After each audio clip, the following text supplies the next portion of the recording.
मेरे से यही पूछा जाता कि तो मैं कहती थी कि मैंने डॉक्टर बनना है। बुक्स मैं 6 to 7 लिख चुकी हूँ। लोगों का दिल भी कभी तोड़ा है? नहीं, कोशिश की है दिल ना तोड़ूं। अक्सर शायरों का दिल टूटा होता है, कभी कभी दिल टूटा? बहुत बार अपनों ने बहुत ज़्यादा तोड़ा हुआ है। जो मेरी ज़िंदगी का मकसद है ना, वो पूरा हो गया है। हालांकि मैंने तो अपनी ड्यूटी की थी। आपका जिंदगी कोई शिकवा? बिल्कुल कोई शिकवा नहीं है। आपको ज़्यादा रंजीदा या आपको तोड़ने में किन का हाथ था? रिश्तेदार थे या पराए थे? नहीं, बेसिकली ना रिश्तेदार ना पराए। आपका पसंदीदा शायर कौन है? पसंदीदा फिर आप अल्लामा इकबाल ही कह लें। हेलो, अस्सलाम वालेकुम। एच मीडिया के पॉडकास्ट में आप सबको खुश आमदीद। मैं डॉक्टर एरनवाड़ा। आज के जो हमारे पैनल में मौजूद हैं, आज के जो गेस्ट हैं, जिनका तारुफ करवाते चलें। एक एप्थमोलॉजिस्ट हैं जिन्होंने फेलोशिप की हुई, उसके साथ साथ आई सर्जन भी हैं, मुख्तलिफ हॉस्पिटल में काम कर रही हैं और पाकिस्तान में हेल्थ के हवाले से बहुत सारे इनिशिएटिव लिए उन्होंने। इसके साथ साथ एक शायरा भी हैं। तो आइए जानते हैं डॉक्टर अनम। अस्सलाम वालेकुम। अस्सलाम वालेकुम। बहुत शुक्रिया फॉर द टाइम।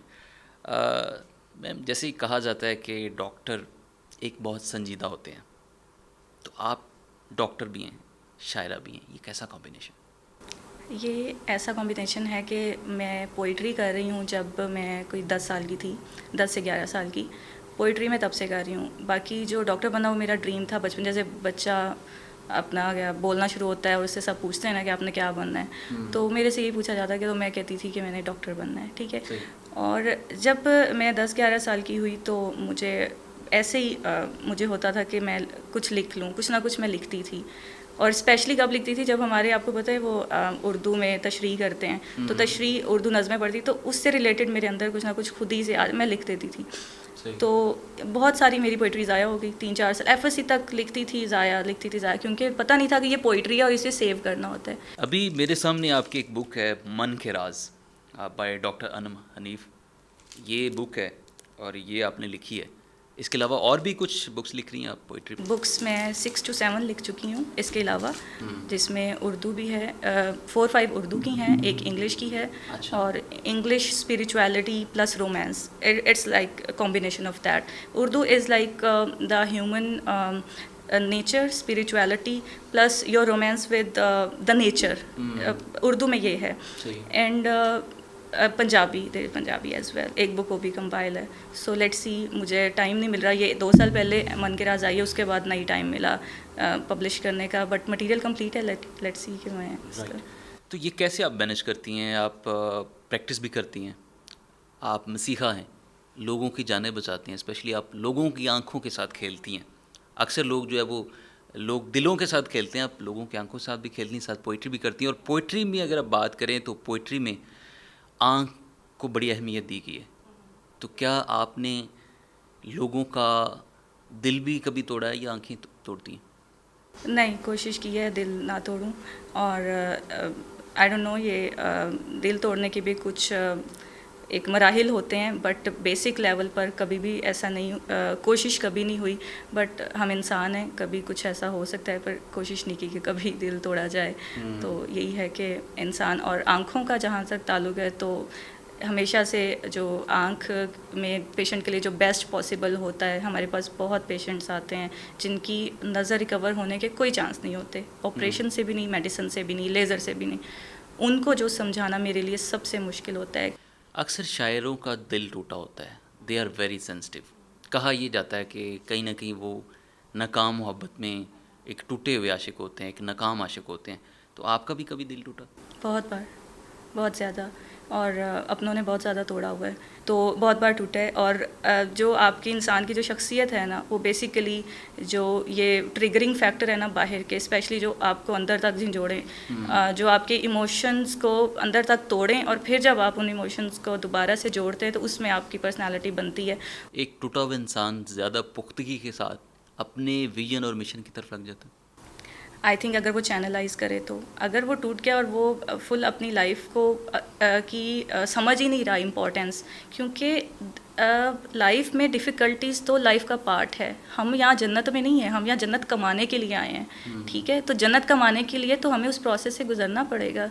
किसी भी फ्रूट का जूस निकालना है तो उसको प्रेस करना पड़ेगा। हीरा अगर बनना है तो कोयले की कान को प्रेशर में सो डिफ़िकल्टीज़ तो लाइफ का पार्ट है, आप उसको एक्सेप्ट कर लें और उसमें से जितना पॉजिटिवली निकले, अपने क्रिएटर के साथ ताल्लुक़ के, अगर उसने मुझे बनाया है किसी वजह से बनाया है और मुझे अगर इस डिफ़िकल्टी में डाला है तो किसी वजह से डाला है और उसने कोई ना कोई रास्ता निकाला होगा। You just seek the way, जो आपके इर्द गिर्द सिनेरियो उसको देखो, रास्ता निकालो, वो आपकी हेल्प करता है। कोई ज़िंदगी का ऐसा वाक़या जो अभी तक आपको याद हो, सुनाना चाहें? एक अम्मा जी थी, जैसे हम लोग नॉर्मली करते हैं, पेशेंट आता है उसको एडमिट करते हैं, हमारी ड्यूटी होती है, हमने उसका काम करना है, हमने उसकी लेंस अरेंज करना है, उसका हमने मेडिसिन अरेंज करनी है, अगले दिन उस पेशेंट को ला के, ये हमारी ड्यूटी का पार्ट है क्योंकि रेजिडेंट आप होते हैं, हाउस ऑफिसर आपके साथ। So I did only my duty, मैंने उनका किया। अगले दिन वही केस मुझे मार्क हुआ, वो मैंने किया। 1 वीक के बाद फॉलोअप पे नहीं आई, वो आई कोई 15-20 दिन के फॉलोअप के बाद, मतलब बाद फॉलोअप के लिए। तो वो आई ना, तो वो मिल मुल के बड़ा उन्होंने प्यार किया, जैसे पेशेंट अक्सर करते हैं, बहुत प्यार करते हैं। तो उन्होंने ना जाते हुए मेडिसिन समझा दी कि अब ये कतरे कम कर देंगे इस तरह। तो उन्होंने ना मेरे हाथ में कुछ मैले से नोट थे 50-100 के।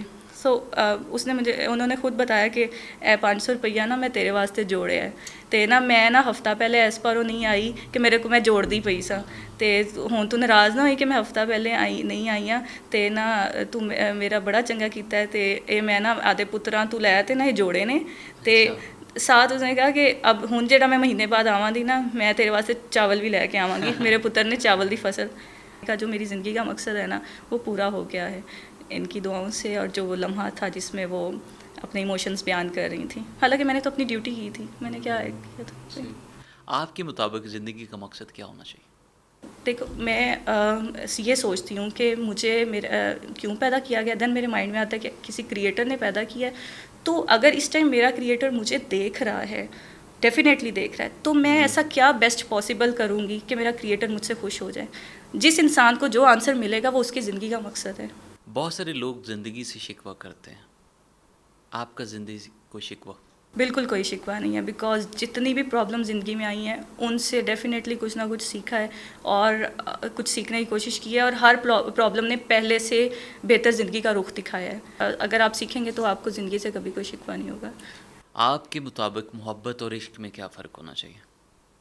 इफ़ मोहब्बत इज़ लाइक, अगर आपको किसी चीज़ से मोहब्बत है और वो आपको हासिल होगी, आपकी दस्तरस में है, एंड उसमें आपके क्या इमोशंस मेंटेन होंगे, ठीक है। एंड अगर आपको पता है कि वो चीज़ मुझे हासिल नहीं होने वाली है, वो चीज़ मेरी दस्तरस में नहीं आने वाली है। बहुत सारी बातें कर ली, आपकी किताब मन के राज, इसमें से कुछ सुनाना चाहें आप? बिल्कुल, मन के राज से ये तो आपके पास ही है, मैं आने वाली किसी बुक में से सुना दूँ अगर आप, कोई या इसमें नज़म गज़ल इसमें से सुना देती हूँ। आप मुझे इसको हैंड ओवर करेंगे, because I have written a lot, तो मुझे देख के सुनाना पड़ेगा क्योंकि कोई मिस्टेक हो सकती है डेफिनेट। चल रहे जो अज़ल से सिलसिले हैं कमाल के हैं, चल रहे जो अज़ल से सिलसिले हैं कमाल के हैं, ये जो कौनो मकां के मामले हैं कमाल के हैं। राह गुज़र है इश्क की रास्ते क्यों नापना, राह गुज़र है इश्क की रास्ते क्यों नापना, ये जो बीच में फासले हैं कमाल के हैं। नहीं बोल सकते सब कुछ अब कभी, नहीं बोल सकते सब कुछ अब कभी, लबों पे लगे जो ताले हैं कमाल के हैं। ये जौहर बेमोल भी बिक जाते हैं, ये जौहर बेमोल भी बिक जाते हैं, मेरे मोहसिन दिल वाले हैं कमाल के हैं। लास्ट शेर है, खाक की ये मूरत कुछ भी नहीं मगर, खाक की ये मूरत कुछ भी नहीं मगर, तराशने वाले जो आले हैं कमाल के हैं। माशाल्लाह, जिस वसत के साथ आपने ये अशार लिखे हैं, होपफुली सारी बुक इस तरह की होगी, मन के राज, और यकीनन ये किताब मैं ज़रूर पढ़ूँगा क्योंकि मुझे लग रहा है कि इसमें बहुत सारे राज हैं और ये राज़ों से भरी है। आपने एक बड़ी गहराई की बातें की। मैं ये पूछना चाह रहा हूँ कि आपको ज़्यादा रंजीदा या आपको तोड़ने में किन का हाथ था, रिश्तेदार थे या पराए थे? नहीं, बेसिकली ना रिश्तेदार ना पराए।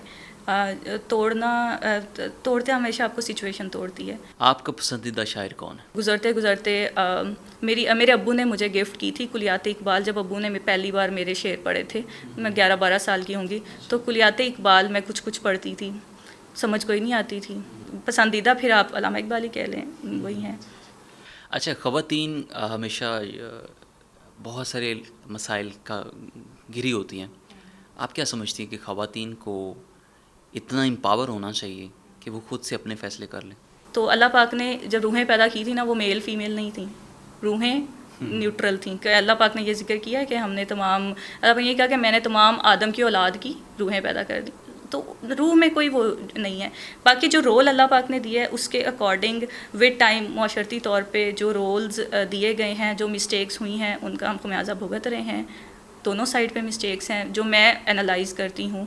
बहुत अजीज़ टीचर हैं मेरे, प्रोफेसर मेरे मेंटोर हैं, प्रोफेसर हुसैन अहमद खाकान, वो मुझे मलंग बुलाते हैं। अच्छा। ठीक है, सो अगर वो ये पॉडकास्ट देखें तो वो उनके लिए कोई मैसेज उनके लिए यही मैसेज कि आपने मुझे अब तक बड़े निकनेम्स मिले हैं बहुत, लेकिन ये वाला जो निकनेम है ना, it's very near to my heart, ये मलंग वाला, it's very so nice of you, thank you so much जी नाज़रीन, थैंक यू।